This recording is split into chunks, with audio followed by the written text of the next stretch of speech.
So kahapon guys, nag-debut na po yung P-pop group na Sonara po guys, no? So ito, panoorin natin video po nila, no? Saan ba sila nag-perform? I'm pretty sure. Ito, sa Escolta, Manila po guys. So, panoorin natin video na ito, ng debut nila mismo guys, no? Ito po yung tabi performance nila. So very big shout kay Killski, no? Kanya po itong video na papanoorin po natin. Ang ganda kasi front row talaga siya guys, as in. Kitang-kita mo yung galaw talaga ng Sonara na. So okay guys. Panoorin na muna natin ng isang buo and then siguro I think tsaka na tayo magbigay ng take natin regarding this one guys. Okay? Pero hindi ko alam bakit hindi ko bigyan ng sarili ko mag-post, no? Okay, let's go.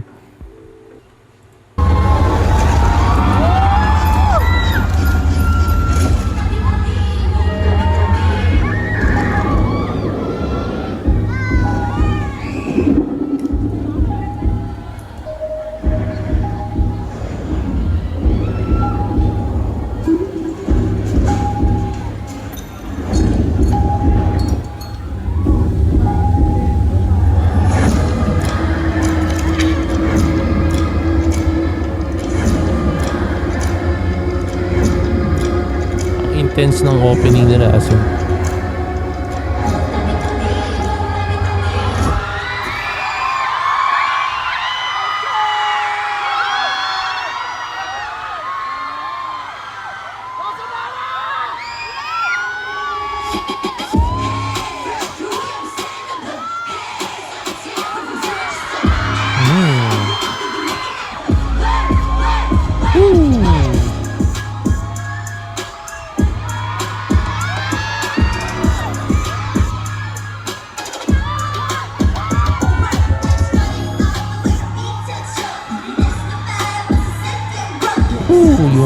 Yung tuhod dun guys, oh.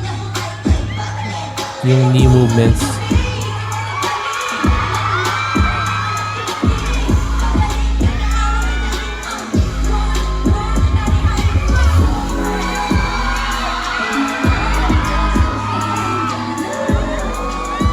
Ang maganda sa kanila guys, yung intensity ng galaw talaga nila, as in. Tapos stage presence sila andun eh. Parang nagpe-performance sila for the very very long time, no?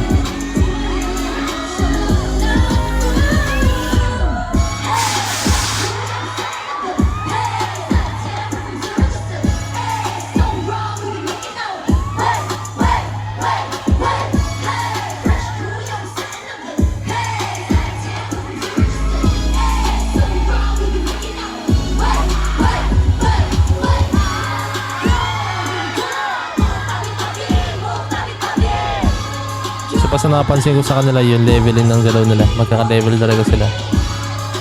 Wala ko nakikitang sapawan. Sakto lang yung movements nila. Pero andun yung intensity, eh.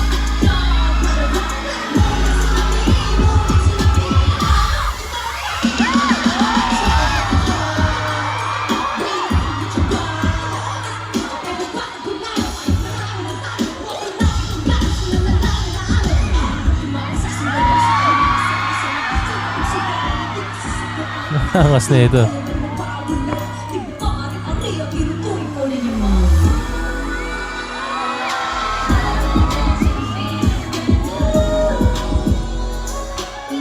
Maganda rin sa kanta ng tabi. Lahat sila halos kumakanta talaga. May moment talaga.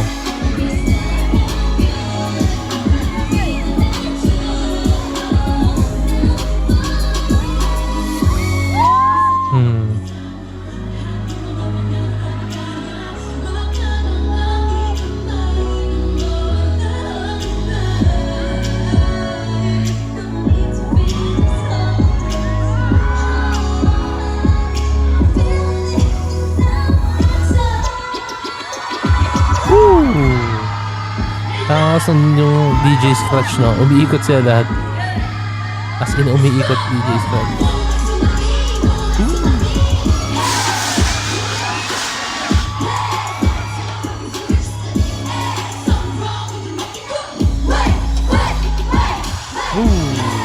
That kick.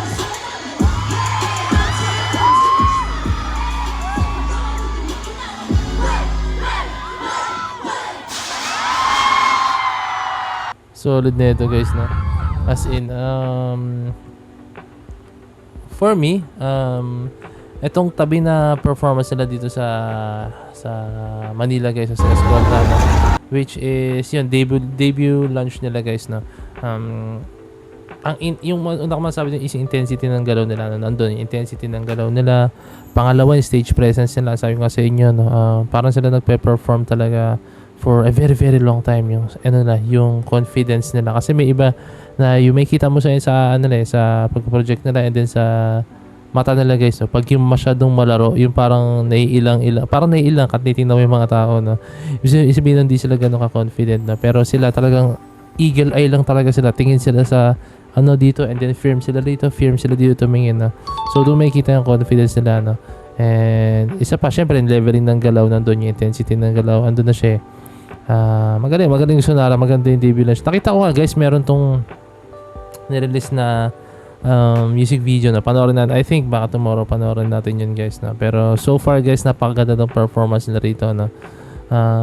Etong tabi nila na performance dito sa Manila guys, na debut launch nila, no? So I think etong grupo na to will be the next big thing, no? For me, solid, ang ganda ng umpisa nila, kasi for a girl group, no? Bihira tayo makita ng ganung klaseng aura ng talaga, ng mga dance, ng mga performer po talaga, no? Solid, napaka-solid, no? Iilan lang yung mga kilala ko girl group na kayang gumawa ng ganyan, no? 'Di ba, no? Ayun. I'm rooting for Sonara, no? As in, sana marami pa silang marating po talaga, no? Yun, di sila tumigil, yun lang. Basta maging consistent lang sila sa ginagawa nila, no? O sige, ngayon, goods yung achievement nila, no? Pero pag halimbawa nagkaroon man ng something, like kunyari, medyo bumaba yung mga views or what, no? Tuloy lang. Doon naman nagsisimula yun, no? Basta be consistent lang po talaga. So yun na guys, I hope na enjoy yung video na to, no? This is me, Poy, signing out. Peace. Let's G.